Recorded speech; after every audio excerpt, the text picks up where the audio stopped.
Live from downtown Detroit, home of WDIV and Click on Detroit, Local 4 News at 6 starts now. The newest criminal charge in the UAW corruption scandal could change things in a big way for the union. Jamie. A citizens group looking to expand rights for LGBTQ people, why they say they have to go straight to the voters. Okay, Jamie, and one of the craziest endings to a police chase you'll ever see is captured on Michigan State Police dash cam. Topping our news at 6, a chaotic scene on I-94. Yeah, a driver who caught a trooper's attention for speeding took some very big risks to try to escape. It's amazing he even survived, given the stunt he attempted at the end of this chase on the east side. Larry Spruill is live to take us through that video. Larry, good evening. Good evening, Kimberly and Devin. We have covered multiple police chases over the last couple of weeks, but this most recent one that happened here on 94 is very different. A man tries to jump out of the car while driving at the same time, and it was all recorded on camera. The reason why police tried to pull him over, speeding.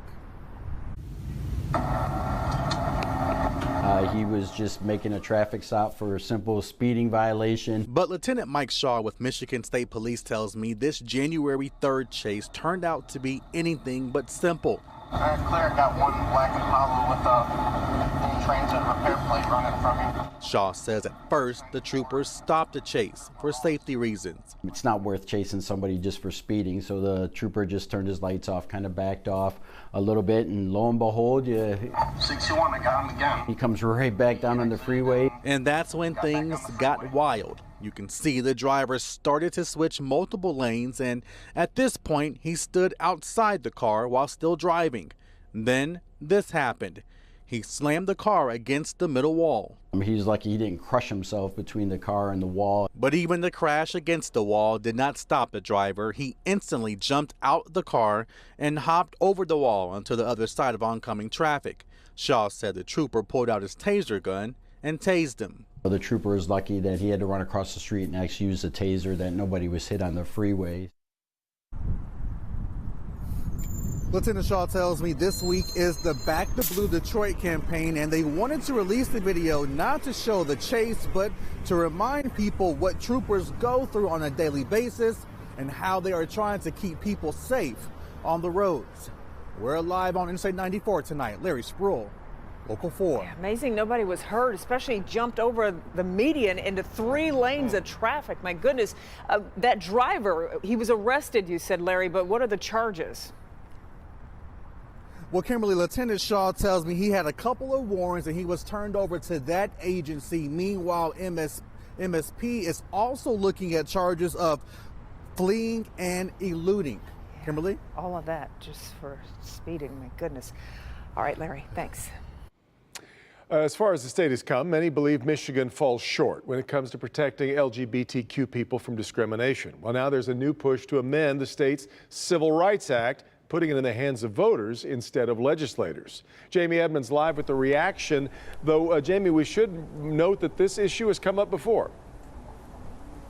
That's right, Devin. This has been an issue for decades, but it's never been voted on. So a citizens committee has decided, let's bypass the legislature and go straight to the voters. The rainbow flags are many here in Ferndale, the businesses showing their support for the LGBTQ community. At Rosie O'Grady's, there's a special night once a month. The first Wednesday of the month we have Ladies Night, which is actually a night for LGBTQ, specifically geared towards women.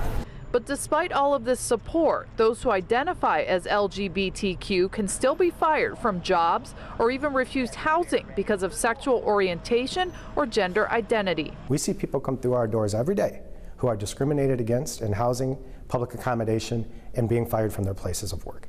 So I see it every single day. That's Dave Garcia, the executive director of Affirmations, the largest LGBTQ community center in the state.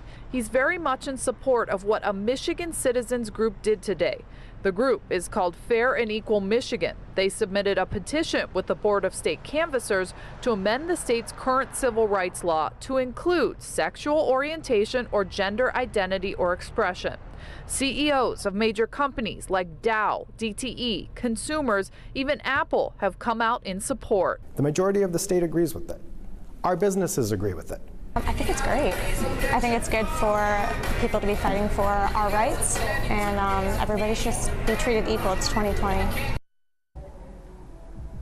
Now, we talk to a lot of people who support this. It's important to talk about the people who don't, the lawmakers. Some of them say they want to protect religious freedom, and that's why they can't support this amendment. Now, organizers need more than 340,000 valid voter signatures by May 27th to qualify for the 2020 ballot. We're live in Ferndale tonight. Jamie Edmonds, Local 4. Sounds like a long time from now, that deadline, but that's a lot of signatures, and that sometimes is a very tall order for groups to get them together. We'll see what happens. All right, Jamie. Detroit police releasing video of a gas station break-in. Take a look here. It happened Friday night on Mack near East Warren on Detroit's east side. Police say 2 men got away with cash, cigarettes, and cigars. Here's a close-up. If you know anything, call Detroit police. Tonight, new developments in the Green Ooze investigation, a possible new contamination site, and questions about when all of this started. That possible new site, Commonwealth Industries in Detroit's News Center area. It was, or is, owned by Gary Sayers.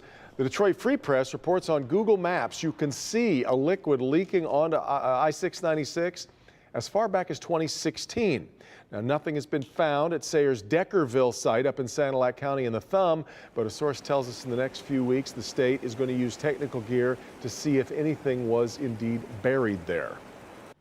In the shadow of a widespread corruption investigation, the new leadership of the United Auto Workers is doing all it can to fend off a federal takeover. But as Local 4 business editor Rod Maloney reports tonight, all indications are that effort may fall short.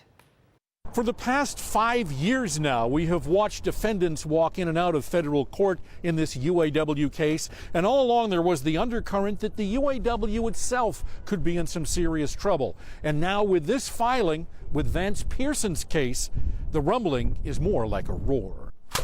It is the line that sends a collective shiver through UAW leadership. Former Region 5 Director Vance Pearson's new superseding information charges him with, quote, conspiracy to embezzle union funds and to use a facility of interstate commerce to aid a racketeering enterprise, end quote. Translation, the government's calling the UAW a criminal outfit. I think that there's a good chance that the feds are going to take over the UAW. Dr. Merrick Masters of the Wayne State University Illich School of Business is in the process of writing a book about the scandal, and he believes the slow, steady march to a receiver is nigh. They're going to say that this is too deep and widespread, it's a cultural problem, and that we really need to come in and clean house. Newly installed UAW President Rory Gamble revamped financial controls, disbanded Region 5, where former directors Pearson and Gary Jones found so much trouble, he drummed the duo out of the union. It's going to get ugly before it gets better, but that's what we have to do. This is a very serious thing. It means a lot. It impacts all of our members. Still, Masters doesn't think that's going to do much. I think that's a step in the right direction, but I don't think it's enough at this point in time. So that's the first time that we've seen the federal government discuss the UAW in that light. Now, we also want to point out that Gary Jones, the former president, has not been charged with anything, but the union charged him internally before they drummed him out. And now it appears that Robinson and Vance Pearson, Edward N. Robinson and Vance Pearson, who used to work with and for Gary Jones, are likely to be cooperating with the federal government. So we'll have to wait and see where that all takes us. Reporting live, Rod Maloney, Local 4. All right, Rod. Time now for a check of the national stories you'll see ahead at 6:30 on NBC Nightly News. Off to New York we go, where Lester Holt has a preview of what's coming up tonight. Hi there, Lester. Hey, Kim and Devin. Coming up, my exclusive conversation with Joe Biden. His comments about Iran, also his son and Ukraine, plus growing concerns about a virus that's hitting kids hard. We'll tell you what we need to know to keep your family safe. Yeah, this is trouble because this virus kind of looks at the outset just like a basic cold or even a case of the flu. Yeah, and it's very contagious. It can lead to dangerous breathing problems. The symptoms and who's most at risk, we'll tell you about it. We see you tonight on Nightly News. Yeah. All right, we'll see you in just a bit. Lester, thank you. Ahead for us, evidence that some supplements marketed as potentially helping couples start a family may not work. We'll have that coming up. Plus, here's Ben. Kim, it got our attention when it went through, but that line of intense snow is gone, changed the range for the most part. Now we're setting our sights on a bigger system this weekend. I'll tell you what that means coming up. I'm Victor Williams, and tonight an 11-month-old boy is in need of a new heart. It's going to make a huge difference for us. Coming up tonight, we'll show you how you can help and how one organization is lending a helping hand. Nevaeh Woods is just 9 years old, but she already knows what she wants to be. When I grow up, I want to be a fashion designer. Her first fashion line, fit for Barbie and her friends. I use socks, scissors, and now I'm going to start using fabrics, and I'm going to sew and use hot glue. Her talent already getting attention. We'll show you how this determined girl is using her skills to get noticed by a big company tonight at 11. Hey, it's the Detroit Youth Choir. And guess what? AGT auditions are coming to Detroit On January 21st at the Suburban Collection Showplace.